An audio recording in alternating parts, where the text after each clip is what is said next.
an accident with the car. Standing! No soul will take my place. This man's trying to kill me! Welcome dear family. ज़रा सोचो आप कहीं घूमने जा रहे हों और आपके पीछे पुलिस लग जाए, वो भी बिना किसी बात के।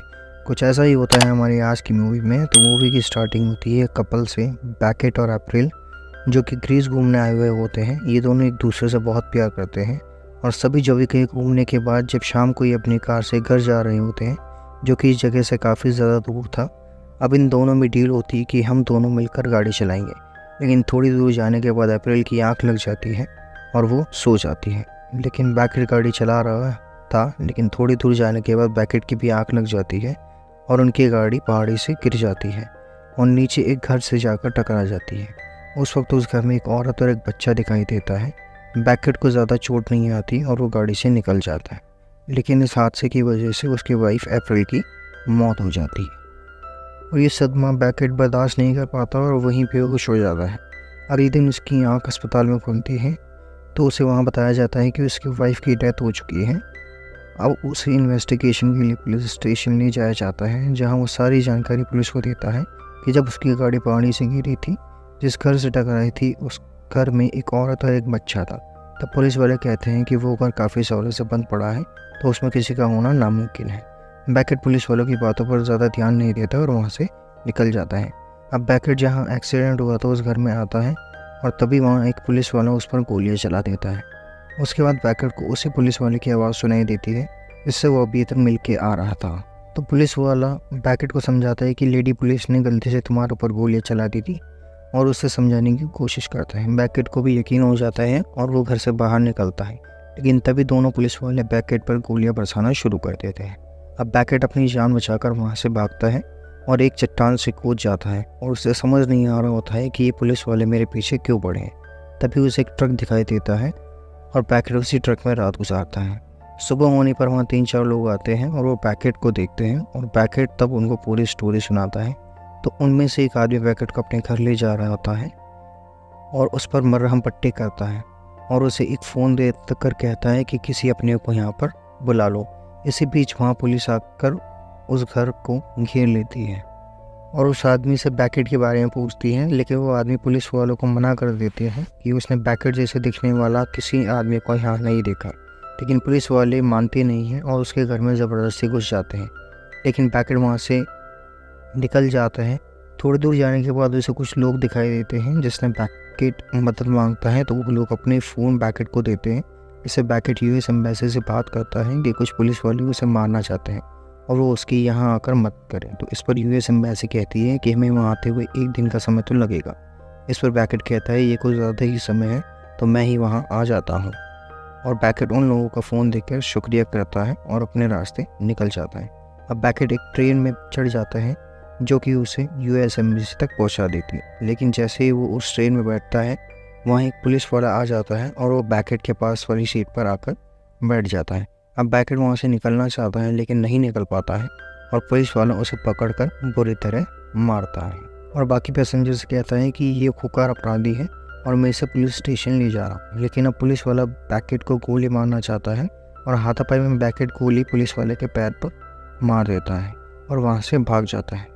और वो रास्ते में किसी का फ़ोन लेकर फिर एम्बेसी को फ़ोन करता है और मदद मांगता है, लेकिन जैसे ही एम्बेसी को पता चलता है कि बैकेट ने पुलिस वाले को गोली चला दी है, एम्बेसी वाले कहते हैं कि तुम्हें पहले पुलिस के पास जाकर सरेंडर करना होगा। उस पर बैकेट कहता है कि पुलिस वाले उसे अरेस्ट नहीं करना चाहते हैं, बल्कि उसे मारना चाहते हैं।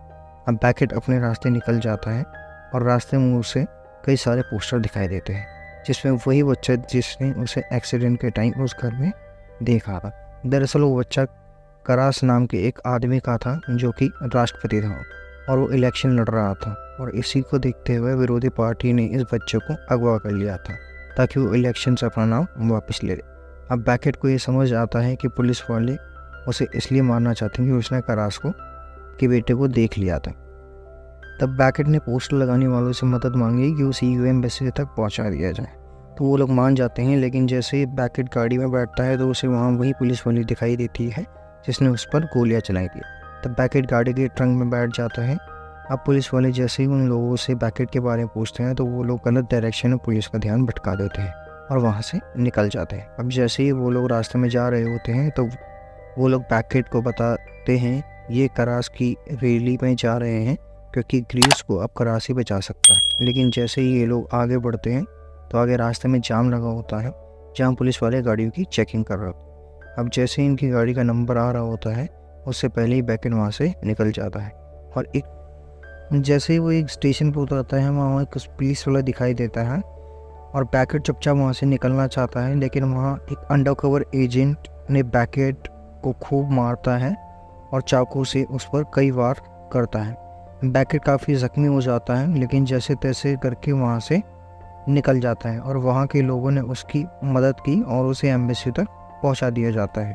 अब फाइनली एम्बेसी तक बैकेट पहुँच चुका था जहाँ बैकेट का इलाज हुआ और वहाँ उसे स्टीफन मिलता है। स्टीफन उसे बताता है कि उसके वाइफ की बॉडी थोड़ी देर पहले ही यहाँ आई है और वो उसे यूएस भेज रहे हैं। अब बैकेट स्टीफन को पूरी स्टोरी बताता है और कहता है कि पहले पुलिस वाले तुम्हें अंडर कवर होके पकड़ना चाहते थे, लेकिन जब तो उन्हें पता चला है कि तुमने पुलिस वाले के पैर पर गोली चलाई है तब से वो तुम्हें ओपन तरीके से ढूंढ रहे हैं।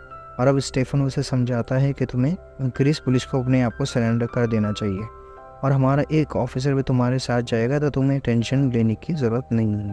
जांच जब तक चलती है मैं खुद इसको इन्वेस्टिगेट करूंगा। अब बैकेट को थोड़ा यकीन होता है तो बैकेट स्टीफन के साथ गाड़ी में बैठकर पुलिस स्टेशन की तरफ निकलता है, लेकिन बैकेट को अभी भी स्टीफन पर यकीन नहीं हो रहा होता और होता भी कुछ ऐसा ही है। तभी स्टीफन एक इलेक्ट्रिक शॉक से बैकेट पर हमला करता है और बैकेट भी अपनी बचाव करता है और तभी उनकी गाड़ी एक ट्रक से टकरा जाती है और बैकेट वहाँ से निकल जाता है।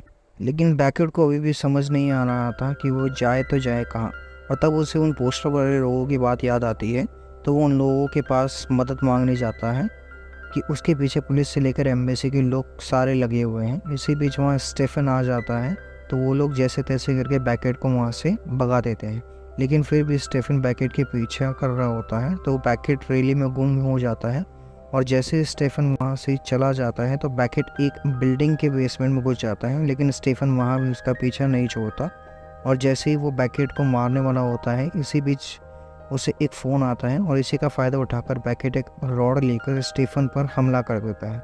तब स्टीफन कहता है मुझे छोड़ दो क्योंकि करास को मारने वालों ने उन्हें मार दिया है तो अब उसे कोई ख़तरा नहीं होगा। दरअसल करास ने माफिया से पैसा लेकर लोगों पर लगाया था लेकिन वो उसे नहीं चुका पाया था, इसलिए माफिया के लोगों ने उसके बेटे को किडनैप कर लिया था और इन्हें लग रहा था कि करास की विरोधी पार्टी ने उसके बेटे को किडनैप कराया है। खैर अब करास मर चुका था। अब स्टीफन बैकेट से कहता है कि अब उसे कोई खतरा नहीं है तो वो उससे वहाँ से जा सकता है, लेकिन बैकेट को भी अभी भी उसकी बातों पर यकीन नहीं होता तो वो उसे रॉड से स्टीफन को बेहोश कर देता है और स्टीफन की गन लेकर बाहर आ जाता है। अब उसे वही लेडी पुलिस वाली दिखाई देती है जो कि उसके पीछे स्टार्टिंग से लगी हुई थी। अब बैकेट उसका पीछा करता है तो पता चलता है कि वो उसके साथ ही है जिसने बैकेट पर चाकू से हमला किया था। अब बैकेट का दिमाग फिर गया और उसने उन दोनों पुलिस वालों पर गोली चलाकर जख्मी कर दिया। अब लेडी पुलिस वाली ने भी बैकेट पर गोली चला दी जिससे बैकेट ने उसे मार मार कर बेहोश कर दिया। अब दूसरा पुलिस वाला गाड़ी लेकर वहाँ से चला जाता है, लेकिन बैकेट उसका पीछा करता है लेकिन उसे पकड़ नहीं पाता। लेकिन अब वो ऑफिसर की गाड़ी पर ऊपर से कूद जाता है और उसे बाहर निकाल कर मार मार कर बेहोश कर देता है। इसी बीच वहाँ बहुत सारी भीड़ जमा हो जाती है। अब भीड़ को गाड़ी में से आवाज़ आती है और जैसे ही वो कार का ट्रंक खोलते हैं उसमें करास का बेटा निकलता है। इससे पता चलता है कि पुलिस भी माफिया से मिली हुई है। अब करास के बेटे को घर पहुंचा दिया जाता है और बैकेट भी अपना बदला लेकर अपने देश को चला जाता है। वीडियो अच्छी लगी हो तो लाइक सब्सक्राइब करते हैं।